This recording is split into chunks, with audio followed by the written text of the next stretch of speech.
দেশে হক্কানি পীর মাশায়েখের দ্বারা যদি মাহফিল না হইতো, এই বাগমারা পূর্বপাড়া মসজিদ হইতো না, বাগমারা কওমি মাদ্রাসা হইতো না, হাফিজি মাদ্রাসা হইতো না।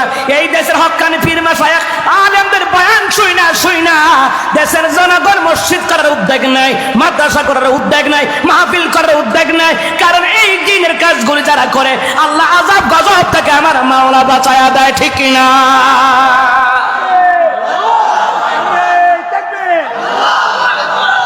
ভাইরা আমার, বাবারা আমার, এই জন্য আমরা কোরআনের পক্ষে থাকার দরকার আছে না নাই? এই জায়গায় এমন লোক আছে রে কোরআন পড়তে পারে না। দিনের নবী বলেন এমন লোক আছে কোরআন পড়তে পারে না, কিন্তু কোরআনের কথা যেখানে হয় বসে যায়। কোরআনওয়ালাদেরকে ভালোবাসে, আল্লাহওয়ালাদেরকে ভালোবাসে, নবীওয়ালাদেরকে ভালোবাসে।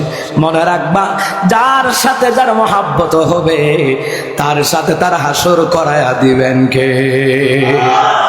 মিশকাতুল মাসাবিহ 7ম খণ্ডের ভিতরে এসেছে, নবী আলাইহিস সালাতু ওয়াস সালাম তিনি বললেন, দুনিয়ার জমিনে যার সাথে মহাব্বত রাখে তার সাথে তারা হাসর হবে।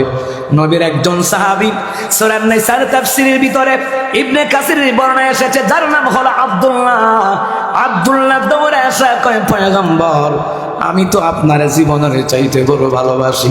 নবী বললেন, আমাকে জীবনের চাইতে বেশি ভালোবাসো, জেনে নাও তোমার সাথে আমার সাথে হাসর নাসর তোমার হবে।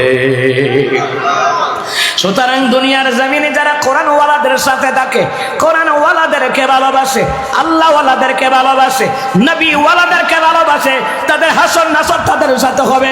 যারা টেন্ডারবাজ, চাঁদাবাজ, সুদখোর, ঘুষখোরের লগে প্রীতি দেখায়, হাসর নাসর তাদের সাথে হবে, ঠিক কিনা?